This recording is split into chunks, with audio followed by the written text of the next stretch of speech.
몽이도 원도에 관한 소설을 기획하고 있는 문제에서 소설 제목은 육군 꿈. 크게 세 파트로 진행을 하려고 합니다. 몽이도 원도가 창작되는 시기, 그다음에 상상 속의 이야기지만 몽이도 원도가 일본으로 넘어가게 되는 계기를 임진왜란 시기로 추정을 하고 한번 이야기를 전개하는 거. 그 다음에 세 번째는 이제 동의공원도가 일본 헨리 대학에서 한국에 3회 전시하는 과정, 그리고 향후의 어떤 이야기 등으로 한번 이야기를 전해볼까 합니다. 그래서 두 번째 큰 범주의 이야기 중에서 1592년 5월은 이제 선조가 이제 한양에서 어, 왜군을 피해서 의주로 평양으로 의주로 처음엔 개성, 평양, 의주 이렇게 어, 피신을 하는 과정에서 왜군들이 이제 그 선조실록에 보면 5월 한 3일 즈음하여 해음령을 넘어서 동파까지 왔다가 멈췄다고 나오는데 이 동파가 역참 당시에 사신들이 왕래하던 역참을 이야기하는 거고 영서도라는 구역에서의 동파도라는 지명이 나옵니다. 그 동파도가 이제 대략 파주쯤에 있었던 것 같아요.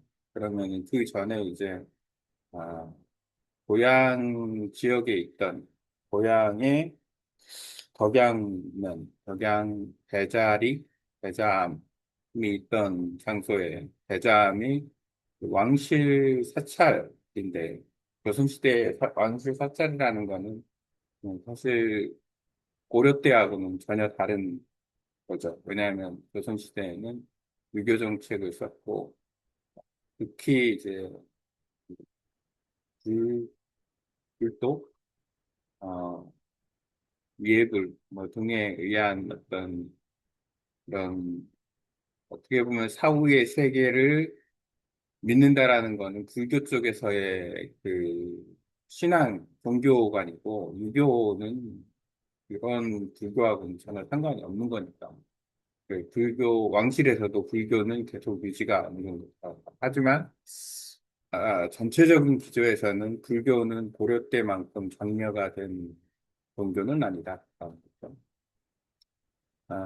그 대자암에 이제 안견이 어, 세종과 후원왕후에 의해서 원래 팔상도를 이렇게 그려서 봉안을 하려고 했었는데 그걸 못했다라는 게 조선왕조실록에 나오는데 그걸 대신해서 안평대군이 이제 모미도 원도를 봉안한다라는 상상을 한번 해보는 거죠. 그래서 이제 그 소설 속의 허구로 거의 허구겠죠. 허구로 이제 대자암의 모미도 원도가 봉안이 됐다.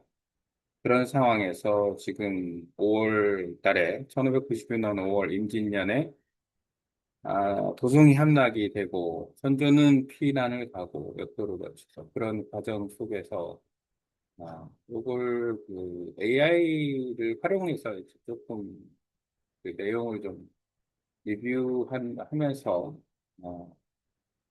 어떤 형태의 흐름이 나올까 이걸 좀 체크하는 과정인데 일단은 선조는 피난을 영서도를 따라서 가고 그 이유는 종묘사직과 왕실의 보존을 위한 거겠죠.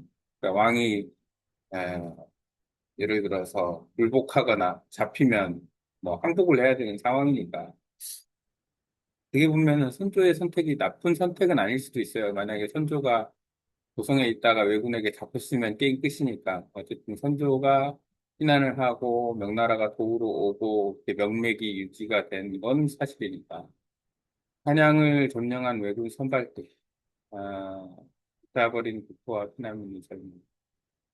이 대잠이 불타고 몽유도 온도는 두루마리 형태로 돼 있는 그림이니까 그게 이제 시마츠 요시로. 당시에 시마츠는 사츠마 번이라는 그러니까 가고시마 구슈 지역의 동남쪽 가고시마현 그쪽 지역에 화산이 있는 그쪽 지역에 오랫동안 유지했던 일종의 다이묘인 거죠. 그 다이묘가 이제 도요토미 히데요시한테 지고 그 이후에 이제 임진왜란 때 이제 같이 조선을 침략하는 과정에서 이제 근데 시마츠한테 두루마리 그게 그러니까 몽유도 원도가 넘겨지고 해문이라는 승려가 그 몽유도 원도의 중요함을 알고 이제 다시 어, 탈취를 하는 이야기인데 한평대군의 한기 조선의 영원한 이상이 감독의 그림을 거쳐라 번쩍한 심화도 요시로 뚜렷하지 않은 묵직한 비단 부분만 요 부분은 일단 항상 약간의 그럴 수도 있겠다라는 생각을 가진 상상의 허구적 소설입니다. 영소도라는 부분의 어떤 그 역참을 얘기하는 거예요. 한양에서 고양지나 동파역 그리고 뭐 장단, 개성, 풍덕, 평양 이렇게 가는 그런 구조. 개성이 생각보다 가깝는 개성.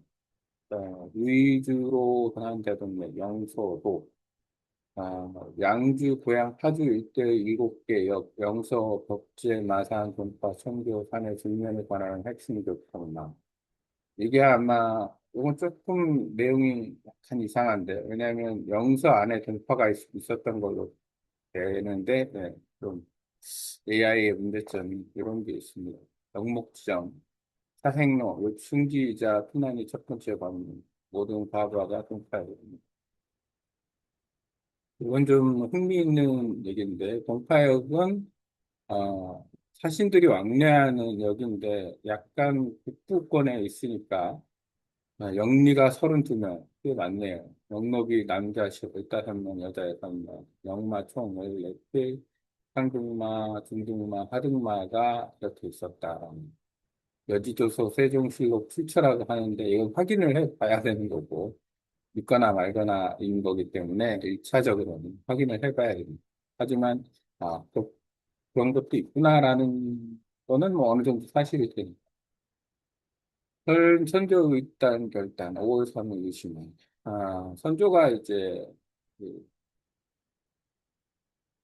5월 3일에 왜군의 어떤 진격 상황을 물어보죠. 그러니까 해음역을 넘어서 동파에 머물렀다라고 얘기를 하니까 너무 가까이 동파가 파주 쪽이면은 파주와 개성은 아주 가까우니까 조금만 지나도 바로 선조가 잡힐 수 있는 상황이니까 결국 선조는 야간에 이제 평양으로 가자 이렇게 얘기해서 어, 얘기했는데 신하는 반대를 하고 페투스가 반대를 하고 하지만 선조는 무슨 말이냐 잡히면 어떻게 하려고 해서 그냥 야간 피난을 강행을 하는 그런 이야기가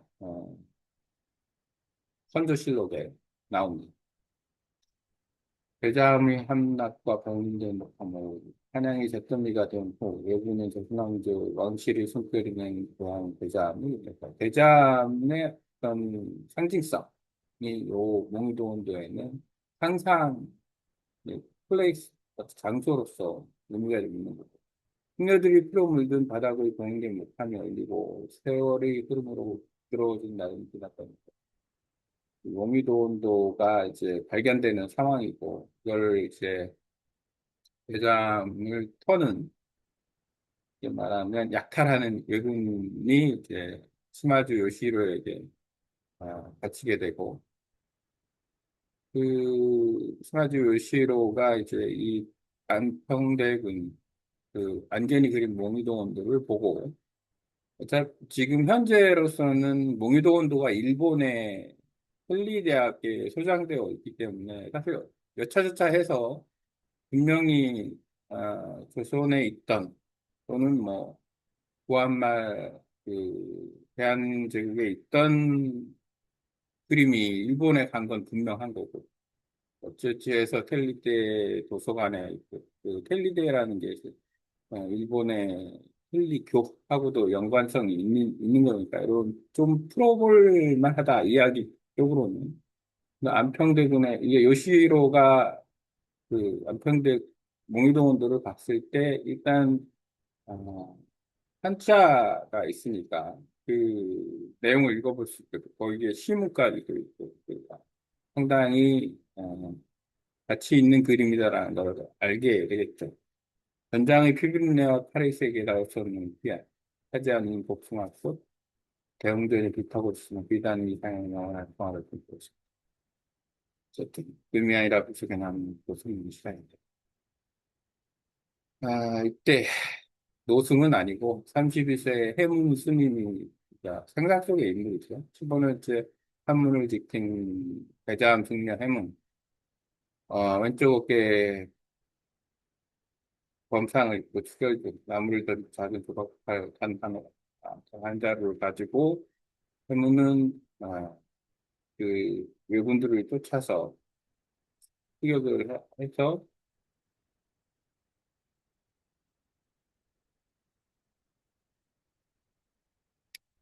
그 몽유도 원도를 탈환을 합니다. 외군을 죽이고 어, 요거는 이제 역사 속 스토리 그냥 서구적인 스토리고 저기다 빨갛거든 북쪽으로 몸을 던지고 달아나서 어, 추격전이 벌어지고 나중에 절벽에서 떨어지는데 궁극적으로는 여기서 이제 스토리상으로는 아, 해문이 잡히는 거예요. 잡혀서 다시 그 농기동원들을 뺏기는 스토리로 가는 형태가 될 것 같아요. 음, 해문은 붙잡게 된다. 뭐 AI를 통해서 물속으로 뛰어든다거나 이런 좀 아닌 것 같고 종이 자체가 물에 젖으면 안 되니까 물 위에 떠오르지 않는 이거는 아닌데 명소도 물리적인 과학의 주체계 먹리도원도 과의 경기적 이상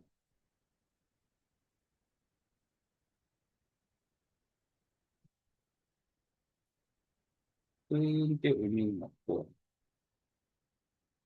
먹리도원도의 그 그림 일부인데 비단 두루마리에 원래 그림 자체가 비단에 그려진 걸로 나와요. 비단에 그려졌고 그 비단에 그려진 그림을 두루마리에 표구로 해서 이제 보관이 된 그림인데 이거는 좀 선명한 그림 중에 하나는 복숭아나무 꽃, 요 분홍 빛깔을 어떤 식으로 해서 만들어서 썼을까도 한 궁금해요. 그 그림을 그릴 때 어떻게 오료를 썼을까?